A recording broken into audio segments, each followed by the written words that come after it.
کابینەی نوێم لە مانگەوە یاسای چاکسازی لە دەرماڵە و موچە و ئیمتیازاتەکان و خانەنشینی دەخاتە بواری جێبەجێکردنەوە. ڕاوێژکارێکی یاساییش دەڵێت لە یاسای چاکسازیدا دەست بۆ گەندەڵیە گەورەکانی بواری نەوت و خاڵە سنووریەکان و پارەبراوەکان و گێڕاندنەوەی موڵکی گشتی نەبراوە. تۆ ناکرێ یاساک دەرکەی بۆ ئایندا. دانادارە ڕاوێژکاری یاسایی ئەوەش دەخاتە ڕوو. یاسای چاکسازی کێشەی بندیوارەکان چارەسەر ناکات و ئەو بەرپرسانەی کە خانەنشینی نایاساییشیان کردووە سزان نادات. ئەمە لێرەدا بە دڵنیایی واسەی ڕەجوعی هەیە، بەڵام مەسئولین و بەرپرس و ئەو کەسانی پرۆسەکان ئەنجام داوە ناگرێتەوە. تەنانەت تۆ تەماشا بکە و کەسێک کە تاوانێکی ئەنجام داوە، خۆ بۆ نمونە سوودمەند بوون لە دارایی گشتی بە ناشەرعی، ئەوە خۆی بخۆی تاوانە و بە هەدەردانی ماڵی گشتی ئەوە تاوانە. بەڵام لەم یاسایەدا هەمویانی بە جۆرێک جۆرەکانی عفا کردووە، بەڵکو لەو ڕۆژی بەرواری جێبەجێکردنی یاساکەوە وەستاندوێتی. نانە خێر هەر ئەساسن بۆ زانیاری تان یاسای چاکسازی کار لەسەر بندیوار ناکە. ئەو سیستمی پێوترێ بایۆمەتریکە حکوومەتی کابینەی پێشوو خەریکی بوو لە ئەنجامەکەشی سەری لە هیچەوە دەرچوو، بایۆمەتری دەتوانێن پرۆسە کەشف بکات. لە هەرێمی کوردستان موچەی فەرمانبەران لە 44 بنەڕەتی و لە 56 دەرماڵەیە.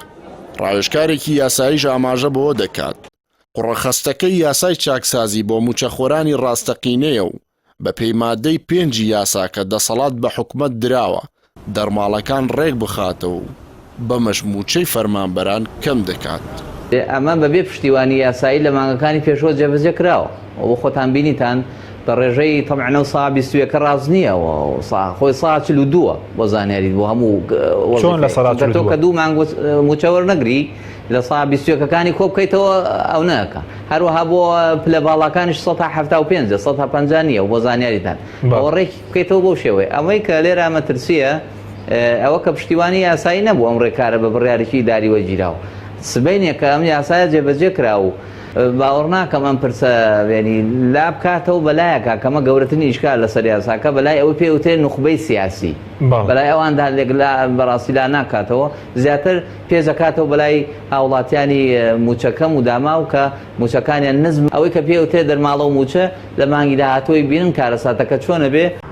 ئەندامێکی پێشووتری پەرلەمانی کوردستانیش ڕای دەگەیەنێت نابێت چاکسازی لەسەر گیرفانی موچەخۆرانی ڕاستەقینە بێت، دەبێت دەست بۆ تاڵانی گەندەڵیەکانی خاڵە سنووریەکان و نەوت ببرێت. ئەو کەسەی کە ئیرادەی بەقوەتی هەبێت ئیتە سەرۆکی حکوومەتە یاخود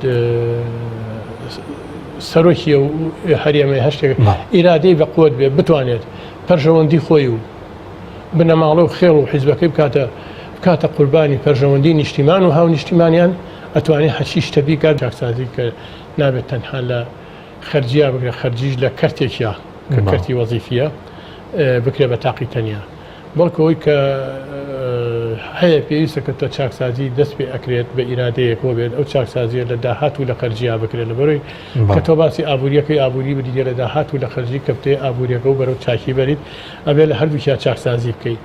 لەوە لەبەرەوە لە داهاتەکاتەوە بێت بێنە سەر کەرتی نەوت، لەسەر کەرتی نەوت ئەبێ ینی پەرلەمان بزانێت داهاتی نەوت چەندە، ئەو گرێبەستی 50 ساڵەیە کە کراوە چەندە، یعنی سەرچاوی داهاتەکە بە چ شێوەیەت وردەکاری ناردنی نەوت بە تایبەتی ناردنی نەوت وردەکاریەکەی بزانێ. بۆ نمونە لە مانگی پێشووە کە ئیشارەت هین بۆ 312 ملیۆن دۆلار بووە، بەڵام 86 ملیۆن دۆلاری گەڕاوەتەوە بۆ حکوومەت ئەوی تری ڕۆشتووە. یاسای چاکسازی لە موچە و دەرماڵە و ئیمتیازاتەکان و خانەنشینی کە مانگی یەکی ئەم ساڵ لەلایەن پەرلەمانی کوردستانەوە پەسەند کرا، لایەن ئۆپۆزیسیۆنەکان دەنگیان پێ نەدا. لە یاساکەدا هیچ زەمانەتێک بۆ گێڕانەوەی پاشەکەوتی موچە و زیادکردنی موچەکەمەکان نییە، وە سزاشی بۆ ئەو بەرپرسانە تێدا نییە کە خانەنشینی نایاسایی و دووموچەییان بۆ خەڵک بڕیوەتەوە.